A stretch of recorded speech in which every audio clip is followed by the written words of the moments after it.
Hello, I'm Christian O'Mara, and this is Rocky 4 through the lens of Cold War patriotism. So, Rocky 4, it was released in 1985. Of course, it's part of the Rocky series, and in this Rocky, it is a matchup between the United States and the Soviet Union. So, Apollo Creed, he is one of America's greatest retired boxers. He even beat Rocky in the first Rocky, but he is set to fight the Soviet boxer, Ivan Drago, in a charity exhibition match. Amidst the fight, Drago kills Apollo Creed, causing Rocky Balboa to declare a fight against Drago in order to avenge Apollo Creed and also to bring the name to America. The film depicts the battle between the United States and the Soviet Union, metaphorically in the boxing ring. Evil Empire. So, in the press conference, in the very beginning, before Apollo Creed and Drago's fight, Drago's staff, his trainers, his wife, they're all boasting incredibly hard about how superior Drago is compared to Apollo Creed. Creed's retired, he's weak, he's old. They go beyond Drago's boxing skills and then say that he is the symbol of Soviet power. They emphasize that the Soviet Union has better science, better training, better equipment. Everything is better in the Soviet Union. And then I have a quote here from Ronald Reagan's Evil Empire speech given March 8th, 1983, where he's telling the American citizens to ignore everyone that says the United States does not have a superior military or that it's morally inferior, saying that the American citizens should know better. They should not just blindly agree with them. And also, he says that you should not just say both sides are equally at fault. I think this directly reflects back to Apollo Creed and Drago's press conference that they had, because clearly in this, Drago is the aggressor. Apollo Creed's just here to have, a little match, a little fun match.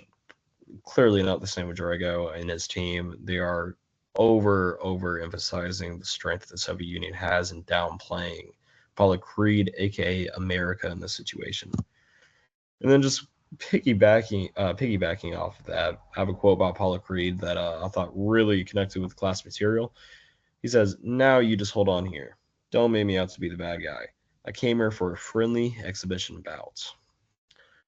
So throughout the movie, it's clear that the Soviet Union starts every single conflict. It was Drago's wife and the trainers that were attacking Apollo Creed's character and calling him weak and old, while the Soviet Union and Drago were the strong and new ones. Drago was the one who killed Apollo Creed after cheating. He kept throwing punches beyond the bell until Apollo fell to his death. And Rocky, he only had to fight Drago to avenge Apollo Creed and to show the Soviet Union, their citizens, how strong America was. Both Rocky and America, they ended their fights. They never started the fights. And then I got a quote here from Ronald Reagan's SDI speech given March 23rd, 1983, saying that the defense policy of the United States is based on a simple premise. He's saying that America never starts the fights. They are not the aggressors. They only maintain their strengths in order to deter and defend against aggression. And that's to preserve peace and freedom. How peace is obtained. So I got a quote here from Ronald Reagan's A Strategy for Peace in the 80s. Understanding how peace is obtained through competence and hard work, confidence, and patience must guide and inspire this nation years ahead.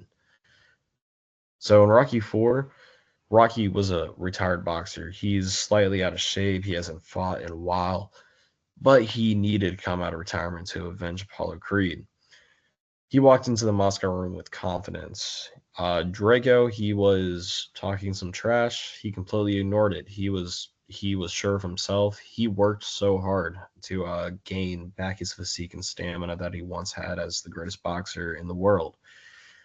He trained harder than anyone can, basically.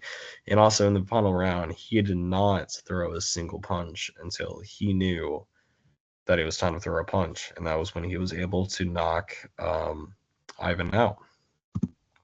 So what I didn't notice this time around, I didn't realize how Rocky and Drago's training techniques reflected the Soviet Union and the United States. Reagan describes America full of individualism, freedom, self-reliance. This is exactly how Rocky trained. I mean, he trained in the wilderness. It was completely natural. You can see in the picture, he's carrying a huge log. I mean, it's rugged, it's unique. It's very individual. It's free.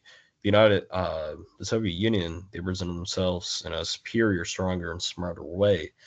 And then they were all about saying how Drago's training came down to a science, and it was extremely high tech. So that is Rocky IV through the lens of American patriotism.